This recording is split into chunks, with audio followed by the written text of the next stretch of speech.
tiempo borrará todas las huellas, pero yo evitaré que desaparezcan para siempre. Yo soy el único que puede llevarlo a cabo. Fue mi protector y mi amigo.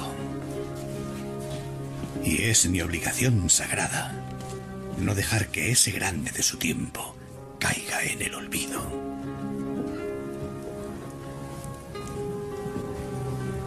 Ya han pasado muchos años desde aquel memorable día de Navidad en el que Carlos Virrey fue coronado emperador en Roma. Gloria in excelsis Deo,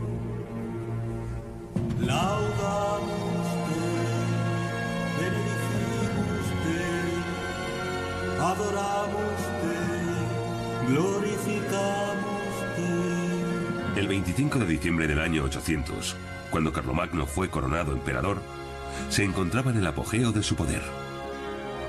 Gobernaba un imperio que abarcaba casi toda Europa. Carlomagno era el gobernante más poderoso de su tiempo. En Roma, el mismísimo Papa tiembla ante su presencia. ¡Larga vida a Carlos, emperador de los romanos! ¡Viva el emperador! ¡Viva nuestro rey! Solo hay una persona que puede contar la historia de Carlomagno de primera mano. Su antiguo compañero de camino, el erudito de la corte, Eginardo. Disculpadme, maestro. Llego tarde. Ni una vez has llegado a la hora. Me pregunto, Johannes, si estás a la altura de la misión que te he asignado. Me he propuesto comenzar a escribir lo antes posible sobre la vida pública y privada del gran rey Carlos y, naturalmente, sobre todos y cada uno de sus hechos. Viví a su lado en la corte durante 20 años. Me hice merecedor de su confianza y conozco sus secretos. Pero no olvides esto, todo lo que no llegue a plasmarse por escrito deberás guardarlo en secreto. Sí, maestro. Decidme lo que debo escribir. La obra se titulará Vita Caroli, la vida de Carlos. Años después de la muerte de Carlomagno, Eginardo, un sabio de su corte, escribió la biografía de un gobernante más famosa de la Edad Media. En ella, Carlomagno aparece representado como un gobernante sobrenatural, una figura carismática. Pero ¿cómo era realmente? ¿Dónde acaba el mito y empieza la realidad?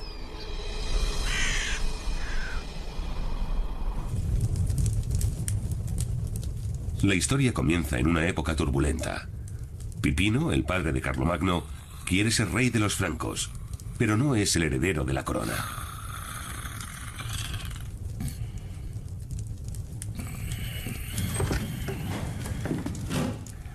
Ya está amaneciendo. Habéis velado toda la noche, señor.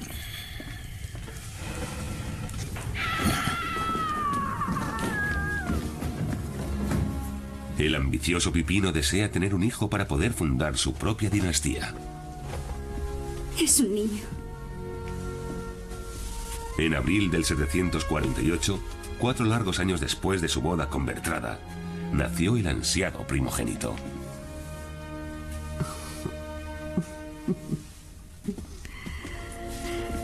Dale la noticia a tu señor. Se puso muy nerviosa tras su matrimonio, porque no conseguía tener hijos. Su posición, y por supuesto la de su marido, dependía de que consiguieran tener un hijo varón. Al parecer, rogaba a Dios con desesperación que le permitiera quedarse embarazada, y fue cuando tuvo a Carlomagno. Supongo que entonces se sentiría muy aliviada. Señor, es un niño sano y hermoso. Ahora empieza mi futuro y el vuestro. Mi hijo será bautizado con el nombre de Carlos, como mi padre. Y será uno de los más grandes. Dios bendiga al futuro rey. El reino franco, que se componía de múltiples principados, llevaba generaciones gobernado por los merovingios. Pero Pipino, el padre de Carlomagno, tenía buenos argumentos para conseguir el apoyo de los príncipes en su asalto al poder.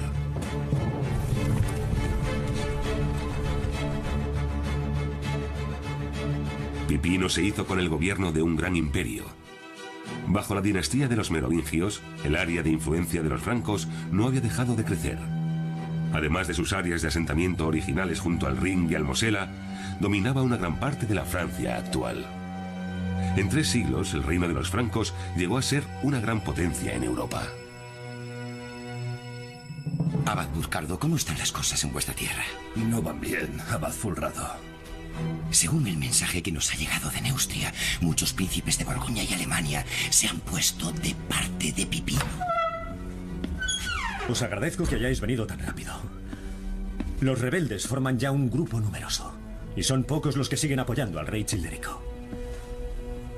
Pronto nadie podrá impedir mi triunfo. Pero solo un aliado poderoso conseguirá acallar a todos mis rivales. Fulrado, Burcardo, ¿estáis dispuestos a viajar a Roma?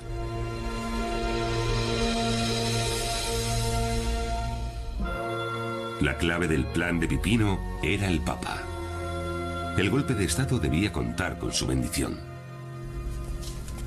Mis queridos abades, Fulrado y Burcardo, os comunico que, después de pensarlo detenidamente, he tomado la siguiente decisión sobre el futuro del reino franco. Es mejor que el rey sea el que tiene el poder y no aquel que ha perdido toda su potestad. Por eso, en virtud de la autoridad apostólica, el rey de los francos será desde ahora mayordomo de Palacio Pipino.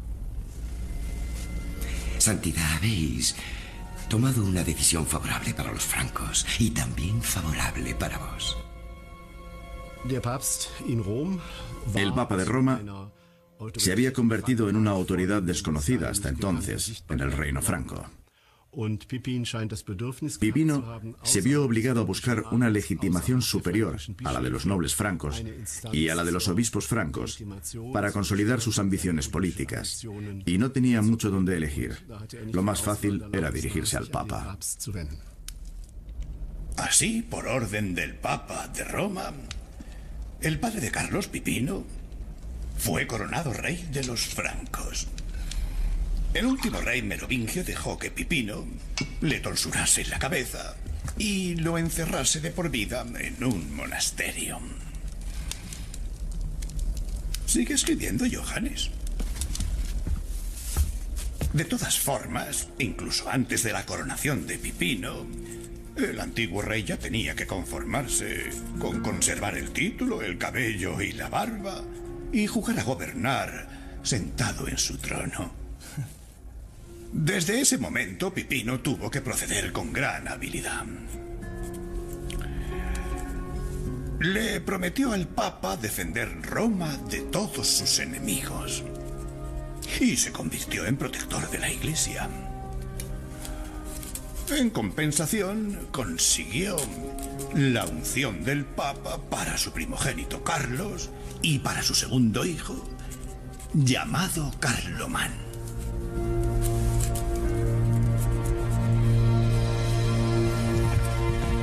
En la nueva casa real carolingia había 2 herederos al trono, Carlomagno y su hermano Carlomán. Desde la infancia, los dos se veían más como rivales que como hermanos.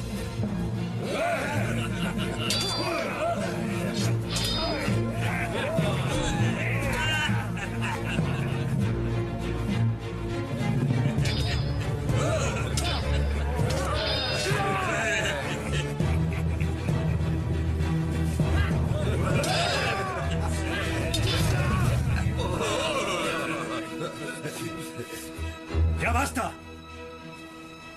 ¡Dejadlo inmediatamente! Carlomán, el más joven y diestro, solía imponerse en las competiciones, hecho que Carlomagno vivía como una humillación.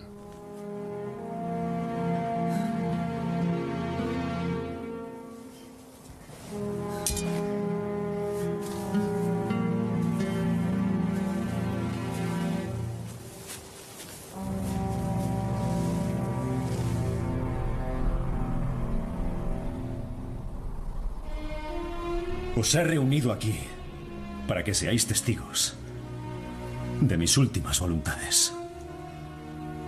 Dividiré el reino de los francos entre mis 2 hijos. Os ruego que les seáis tan leales como lo habéis sido conmigo. Además, determino que tú, Carlos, reines en el norte de Neustria y Austrasia y en el oeste de Aquitania. A ti, mi querido hijo, te dejo el este de Aquitania, Borgoña, Provenza, Alemania y el sur de Neustria y Austrasia. Esta decisión es irrevocable.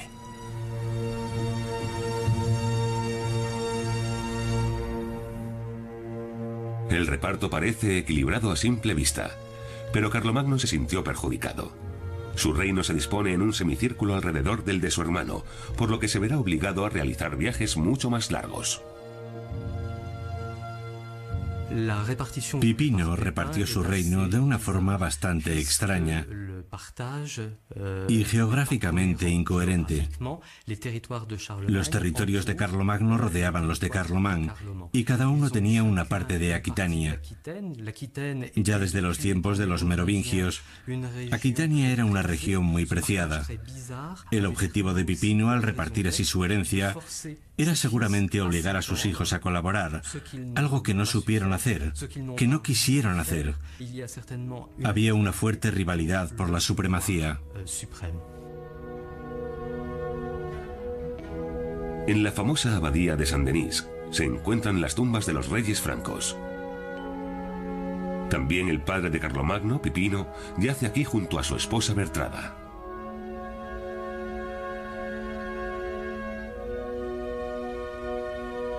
Cuando dividió su territorio entre sus 2 hijos, no podía imaginarse las consecuencias de su decisión. Tras la muerte de Pipino, cada uno tomó posesión de la región del reino que le correspondía según la decisión paterna. Las coronaciones tuvieron lugar al mismo tiempo. Pero cada uno de los hermanos eligió una iglesia de su propio reino. Desde entonces, bueno, fue muy difícil mantener la paz entre los 2 reyes. Poco después de las coronaciones, estalló la lucha por la supremacía. ¿Y no fueron acaso las mujeres quienes comenzaron a sembrar la discordia?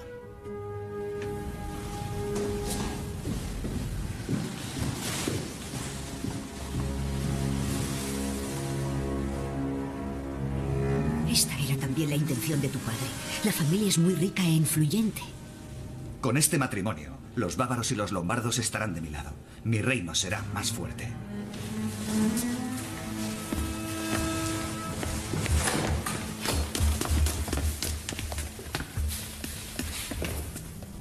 Pronto tendréis noticias. Ve con mi bendición, hijo mío.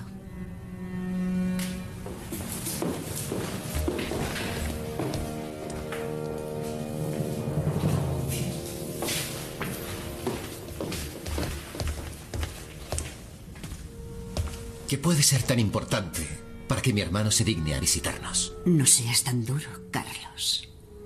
Y deja que te diga que aunque seas rey, todavía no eres el más poderoso.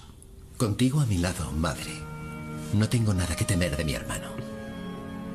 Estaré a tu lado como siempre he estado. Pero no subestimes a tu hermano. Tiene aliados poderosos. Las relaciones entre príncipes solían ser siempre tensas y complejas. Y en este caso tenemos pruebas claras de que era así. Me pregunto si la causa sería la mayor afinidad de la madre con su hijo mayor.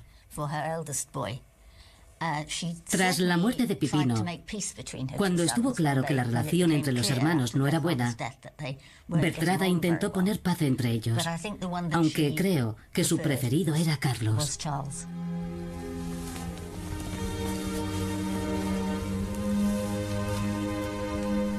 Majestad, Sería beneficioso tener un heredero. Además, sería una vergüenza que vuestro hermano fuese más rápido. Os traigo noticias. Por lo que he oído, Carloman va a casarse muy pronto.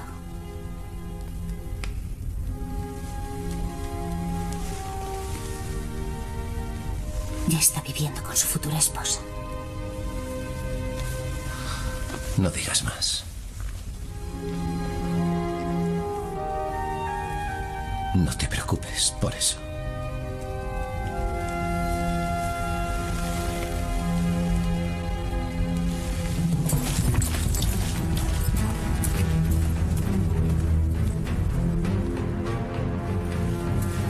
Señor, acabo de llegar de Duas Dives y no he visto ni rastro del ejército de vuestro hermano.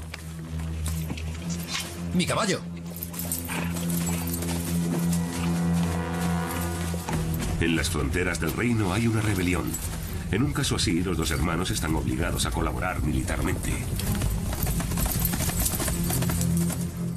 Aquitania, conquistada por el rey Pipino, se levanta contra los ocupadores francos bajo el mando de su antiguo señor, Unaldo. Carlomagno esperó a su hermano en Moncontour, a 500 kilómetros de la zona del conflicto, para marchar juntos contra Aquitania. Pero Carlomán no se presentó en el lugar acordado. Sin vuestra asistencia militar, vuestro hermano se lanzará contra la espada de Unaldo. Ese es el plan. Atacará sin mi ayuda. Se sentirá obligado por su honor y por el de nuestro padre. ¿Y qué vais a hacer cuando caiga derrotado?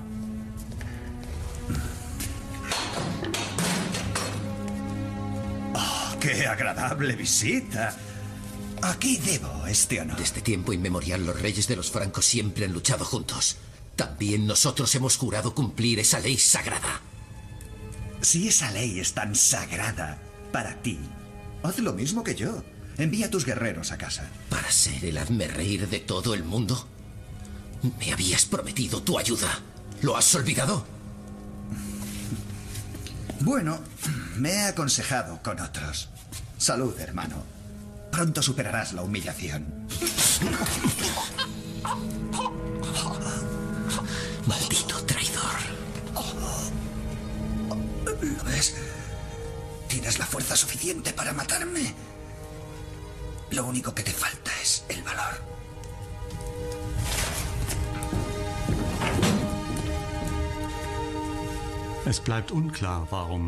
No está claro por qué Carlomán se negó a ayudar. ¿Quería dejar a su hermano en una situación comprometida? ¿Estaba aliado con los aquitanos?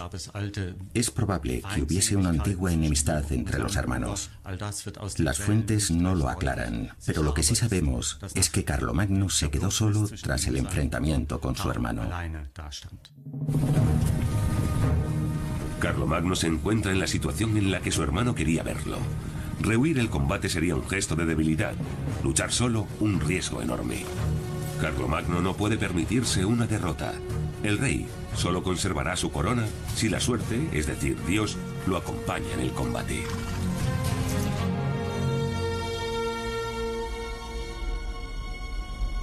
Puede que Carlomagno se sintiera seguro de sí mismo por contar con las armas y la tecnología militar más avanzadas. Eso indica un valioso documento de la biblioteca de la Abadía de San Galo, una de las bibliotecas más grandes y antiguas del mundo.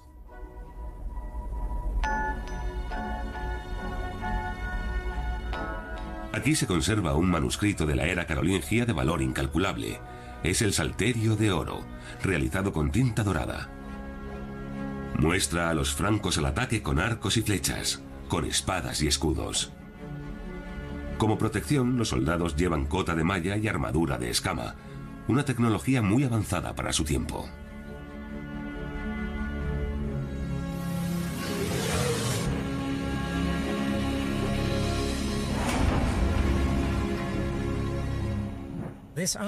El ejército de Carlomagno está bien equipado, y lo que es más importante, lo primero que el enemigo ve es un ejército de hierro. Es terrorífico.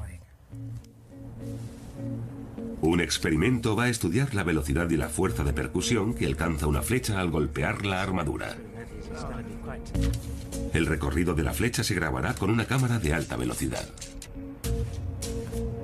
La diana es un torso hecho de jabón del grosor de un cuerpo humano. El tirador y el maniquí están exactamente a 10 metros. La cámara, a 3000 fotogramas por segundo, graba el vuelo de la flecha. Aquí es cuando penetra en el torso. ¿Qué velocidad ha alcanzado la flecha? La flecha ha volado a 45 metros por segundo, es decir, 172 kilómetros por hora. ¡Qué rápido!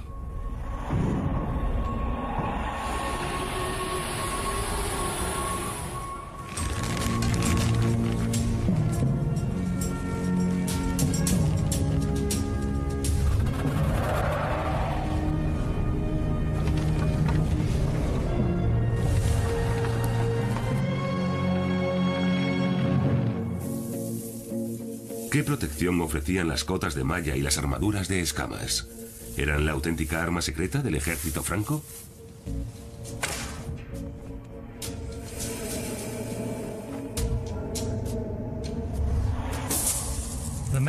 La cota de malla es la principal forma de armadura que se utilizaba en aquel tiempo. Estaba hecha de anillos entrelazados y protegía principalmente contra espadas, lanzas y armas cortantes, pero no era muy eficaz contra las flechas, como demuestra nuestro experimento. Sin embargo, sí detenía algunas flechas. La cota de malla no ofrece mucha resistencia a los proyectiles, pero reduce la fuerza del impacto de modo que las flechas mortales se quedan atrapadas en el jubón. La armadura de escamas de los francos hace rebotar las flechas. Los francos se introdujeron en el territorio de los aquitanos en columnas escalonadas y derrotaron a las unidades enemigas atacando los flancos. ¡A la carga!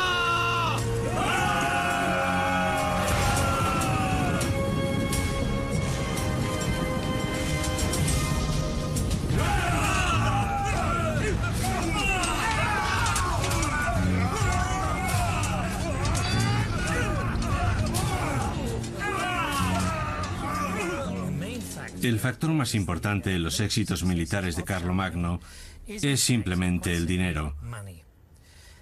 Gobernaba un estado con una economía en crecimiento. Contaba con un sector industrial pequeño, aunque importante, ya que le permitía fabricar armas y armaduras en grandes cantidades.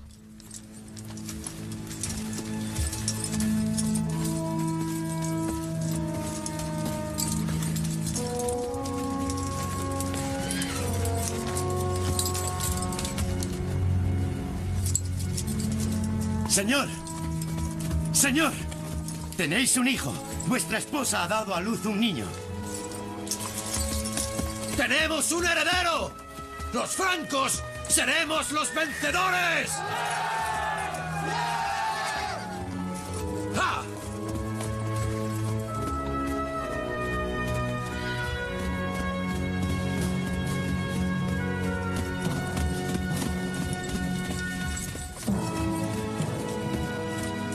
Tras la victoria, Carlomagno recuperó el control de Aquitania y anexionó también la parte que le había tocado en herencia a su hermano Carlomán.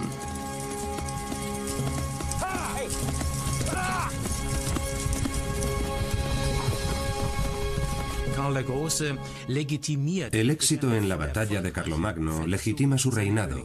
Le permite demostrar a su corte que es un rey soldado capaz de vencer, y eso da legitimidad y estabilidad a su gobierno.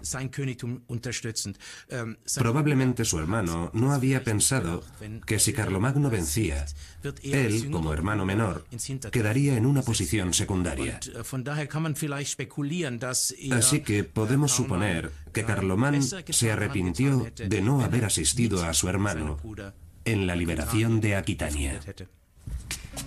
Carlos le dio a su hijo el nombre de su padre, Pipino. Además, estaba feliz por haber dejado clara su superioridad ante su hermano con su demostración de fuerza. Pero pocos meses después pasó algo inaudito. Carlomán también bautizó a su primogénito con el nombre de Pipino. Fue una gran provocación hacia su hermano. Debes saber que Carlos siempre soportó con paciencia la hostilidad y los celos de su hermano. Sí, también entonces la gente se sorprendía de que nunca reaccionase con furia. Más bien se ocupaba de sus asuntos a su manera. O tal vez sea mejor decir que fue su madre la que empezó a organizar a su manera los asuntos de su hijo.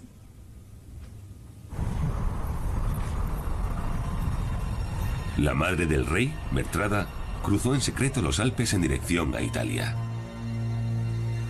Se dirigía al palacio del rey de los Lombardos, Desiderio, en Pavía. Bertrada quiere cerrar una alianza con el antiguo enemigo de los francos para fortalecer el reinado de Carlomagno. Las fuentes suelen dar muy poca información sobre el papel de las mujeres en aquel tiempo. Por eso, en el caso de Bertrada, podemos constatar que gozaba de una posición de dominancia muy poco habitual y que manejaba muchos hilos de la política. Querida Bertrada,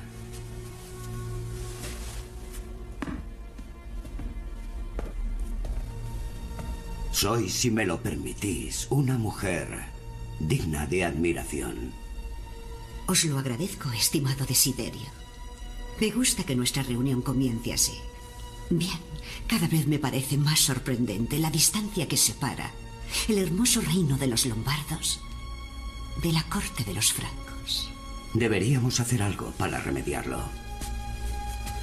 Con vuestro permiso, me gustaría presentaros a mi hija. Esta princesa se casará con Carlomagno, sellando una alianza con los lombardos que les permitirá rodear el reino de Carlomán desde el norte, el oeste y el sur. Ese es el plan. El único problema es el Papa, que desconfía de la alianza entre los enemigos de Roma, los lombardos, y sus protectores, los francos. El Papa, Esteban III, ve en la estrategia de Bertrada la mano del diablo y escribe directamente al rey de los francos. Ya en el paraíso, Satanás se sirvió de una mujer para incitar al incumplimiento de la ley divina. Ahora vuelve a utilizar el mismo método. Este matrimonio es una inspiración diabólica. El noble y excelente pueblo de los francos no puede ni debe unirse con esos malditos lombardos. El mismo San Pedro implora por el temible día del juicio final que el rey de los francos no se despose con la hija del rey de los lombardos.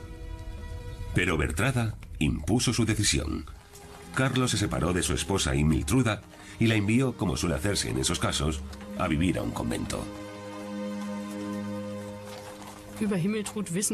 Lamentablemente sabemos muy poco de Imiltruda.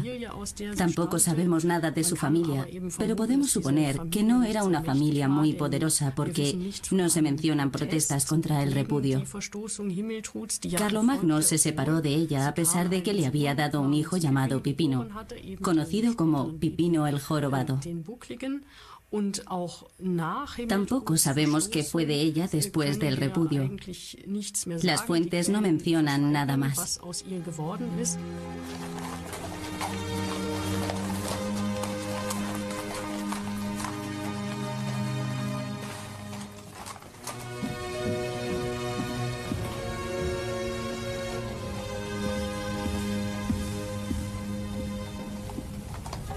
Carlos, tu prometida ha recorrido un largo camino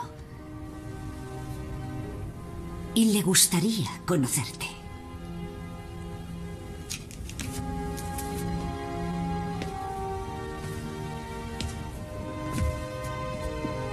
Espero que vuestro viaje no haya sido fatigoso.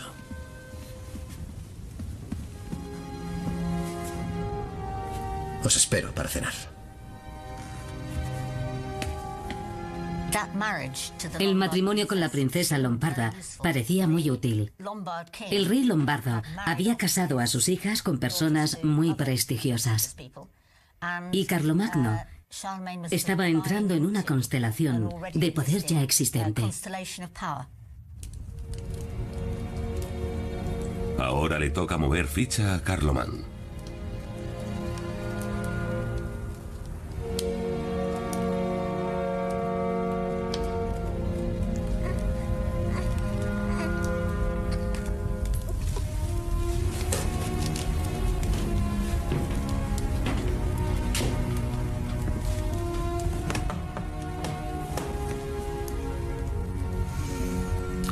Ya sé lo que hay que hacer ahora. Nuestro segundo hijo recibirá el santo bautismo de manos del mismo Papa. Mañana enviaré una carta a Roma.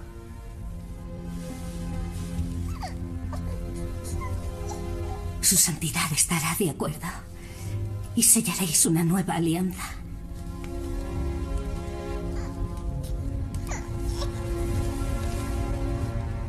Pero Carlos, y sobre todo Bertrada, no querían permitir una alianza entre Carlomán y el Papa.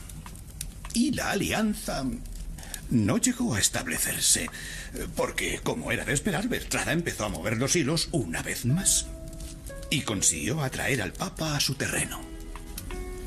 Carlomán se enfadó tanto que llegó a pensar en marchar contra Roma. ¿Quería atacar la ciudad del apóstol San Pedro? Así es. Y en ese caso habría estallado la guerra fratricida que amenazaba desde hacía tiempo. Pero la providencia tenía otros proyectos. A veces los caminos del Señor son realmente inescrutables.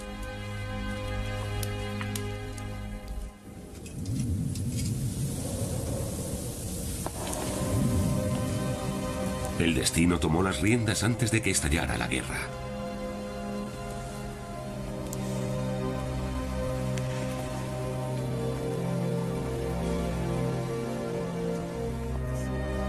Con solo 20 años, Carlomán murió en circunstancias misteriosas.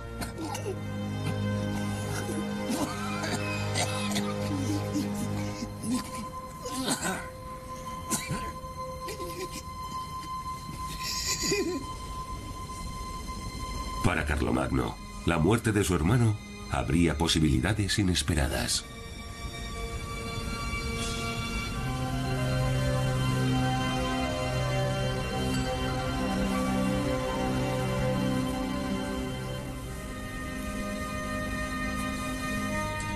Cuida de nuestros dos hijos y protégete de mi hermano. No debes permitir que se haga con la corona.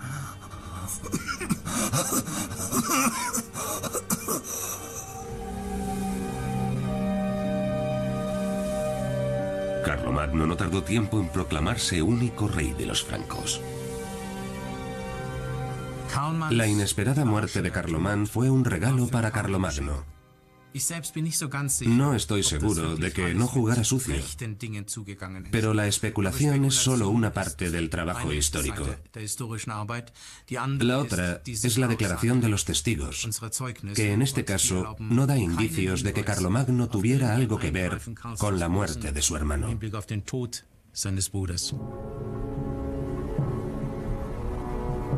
La viuda de Carlomán, Gerberga, tiene un plan muy temerario. Para poner a sus hijos fuera del alcance de Carlomagno, atraviesa los Alpes. Su destino es la corte del rey de los lombardos, Desiderio.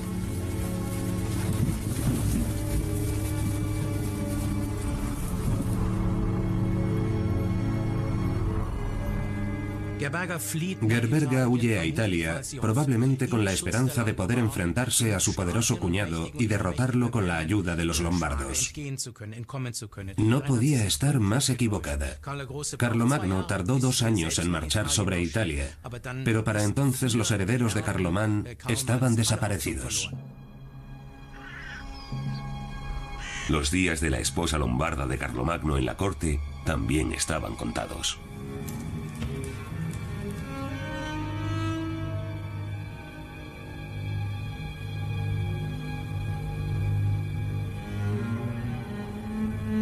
¿No viene tu esposa? Ya se ha sentado a mi mesa demasiadas veces. Cometí un error. No debería haber accedido a ese matrimonio. Tenemos una valiosa alianza con la familia de tu esposa. ¿Qué quieres decir, Carlos? Quiero decir que yo soy el rey de los francos y que desde ahora yo tomaré todas las decisiones y que tu lombarda volverá con su pueblo de traidores. Carlomagno retoma la política de su padre y abandona la de su madre. Hasta el año 771 no supimos cuál era la verdadera opinión de Carlomagno. Con la muerte de su hermano Carlomán, las cosas cambiaron radicalmente y él tuvo por fin libertad de decisión. Pero no entiendes que eso supone una declaración de guerra contra Desiderio. Pues que así sea. ¿Acaso no luchó mi padre contra los lombardos? ¿Y por el Papa? Los tiempos de tu padre ya han pasado. No necesitamos guerras, sino alianzas. Te equivocas, madre. ¿Por qué se esconde mi cuñada en la corte de Desiderio? Confía en que ayude a sus hijos a hacerse con la corona a mis espaldas. No creo que sea esa la intención de tu cuñada. La guerra, madre, empezó hace mucho tiempo. Y tú ya no tomas las decisiones.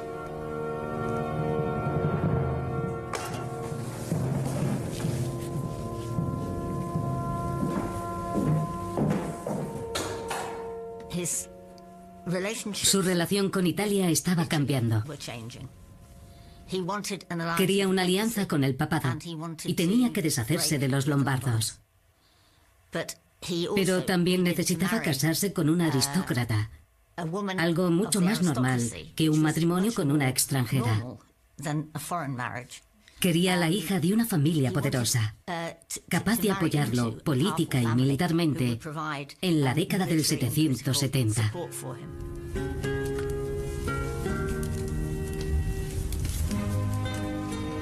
Carlomagno se casó con Hildegarda, la hija de un conde de la nobleza. Ya hacía tiempo que había enviado a su esposa lombarda con su padre. Durante los siguientes 11 años, Hildegarda dio a luz 9 niños.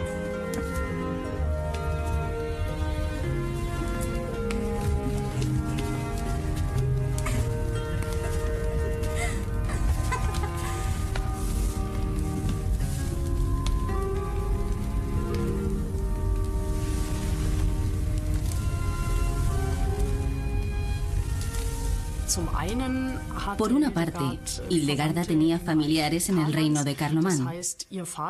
Su padre era un gran apoyo para Carlomagno en ese territorio. Además, la joven Hildegarda, que tenía entonces 14 años, tuvo que ser encantadora, ya que consiguió reconciliarse con quienes se oponían al matrimonio. Por lo que sabemos, llegó a ser una de las reinas más queridas.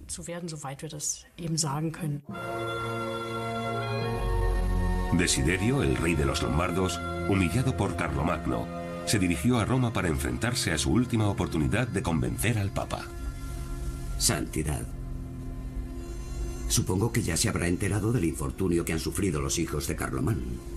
¿Os referís a que nuestro, si me lo permitís, impetuoso Carlos ha adelantado a los pobres niños en la línea sucesoria?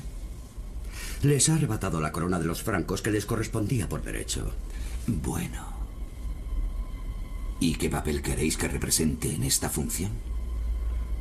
Santidad, con permiso, vos sois el único que puede determinar la legitimidad de la corona. Os ruego que coronéis a los jóvenes como los legítimos herederos del trono de Carlomán. Son sus hijos.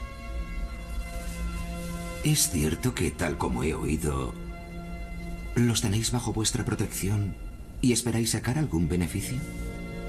Bien. Lo pensaré, pero una decisión así requiere tiempo.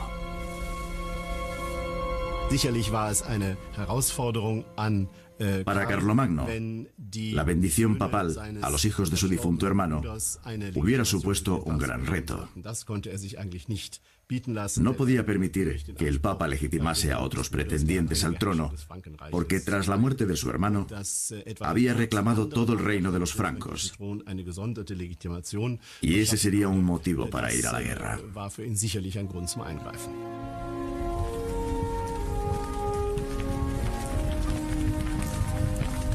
En mayo del año 772, la guerra con los lombardos parecía inevitable.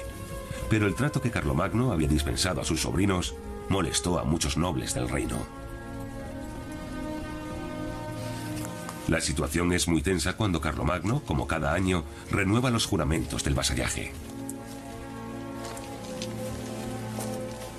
Príncipe Guerol, el fiel vasallo de mi hermano. Y ahora, si Dios lo permite, el vuestro. Y también mi cuñado. ¡Vamos! ¡No perdamos tiempo!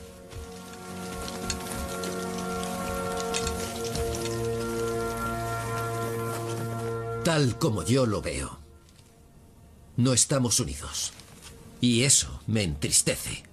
Sobre todo al ver cómo los príncipes francos no juran fidelidad a su legítimo rey, sino a un lombardo traidor.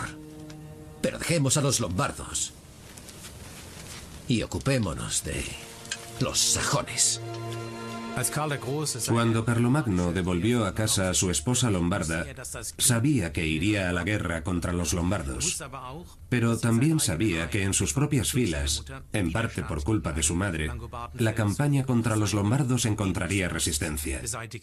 Por lo tanto, tendría que eliminar esa resistencia para poder declarar la guerra contra los lombardos.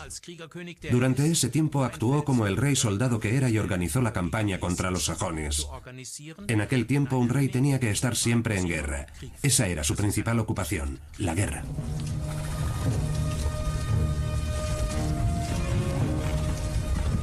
Pipino, el padre de Carlomagno, ya se había enfrentado a los sajones, una confederación de tribus germánicas. Su hijo estaba siguiendo sus pasos. Los sajones llevaban años introduciéndose cada vez más en el norte del reino de los francos. Carlomagno decidió ir un paso más allá que su padre. En el año 772, decidió introducirse brutalmente en el territorio sajón hasta el Weser superior.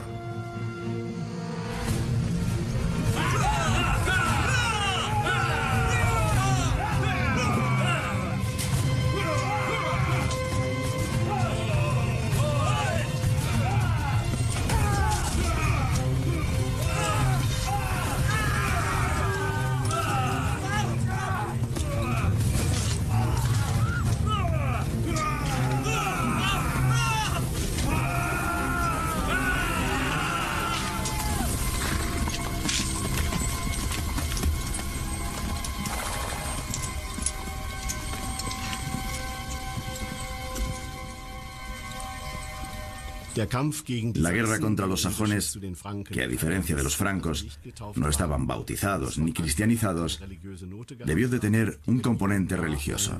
La religión era una parte de la identidad étnica y política que podía utilizarse para someter a un pueblo. En este sentido, no nos consta que Carlomagno haya considerado el dominio militar y la imposición del cristianismo en Sajonia como dos procesos independientes. Para él eran dos caras de la misma moneda.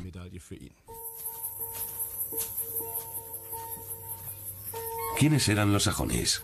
¿Cómo y dónde vivían? Se dice que los imponentes megalitos de Exterstein, de las montañas de Ege, eran un lugar de culto para los sajones, un pueblo germánico pagano que dedicaba sacrificios animales a los dioses de la naturaleza. El doctor en física, Clemens Boda, intenta determinar si estas cámaras artificiales se seguían utilizando en tiempos de Carlomagno. Es muy probable que se hayan seguido utilizando. En la entrada el desgaste es muy pronunciado.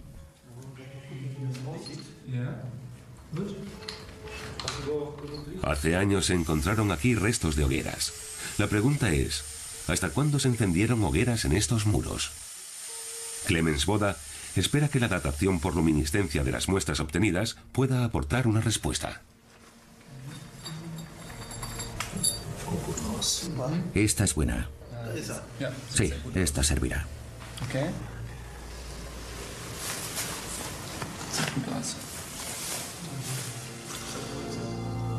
Se sabe poco sobre los rituales religiosos de los sajones. Sin embargo, el fuego se consideraba sagrado en todas las religiones paganas, así como la sangre de los animales sacrificados con la que los sacerdotes pretendían aplacar a sus terribles dioses.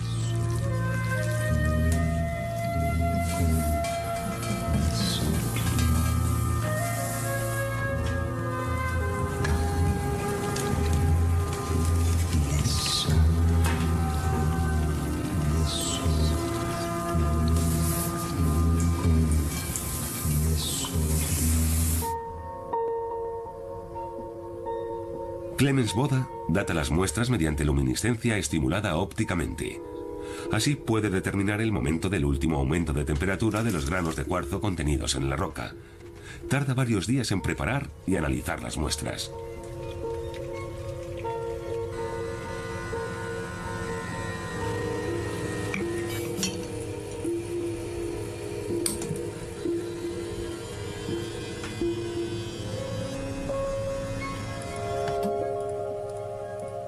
Los resultados muestran que la última vez que se encendió una hoguera en las cuevas de Exterstein fue entre el siglo VIII y el siglo XVI.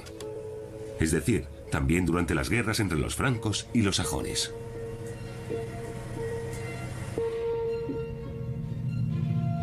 No es posible determinar si eran hogueras utilizadas para rituales, porque no hay restos arqueológicos que lo indiquen. Pero en el entorno de Exterstein hay otros indicios que apuntan a una gran importancia del lugar. Muchos creen que aquí se encontraba el legendario Irminsul, la principal reliquia de los sajones. Se trataba de un árbol inmenso que soportaba la bóveda celeste. En el muro exterior de la cueva principal se talló en el siglo XVI un relieve cristiano que mostraba un descendimiento. Pero el relieve incluye un detalle llamativo: la representación de la horcadura de un árbol similar a las descripciones de Irminsul.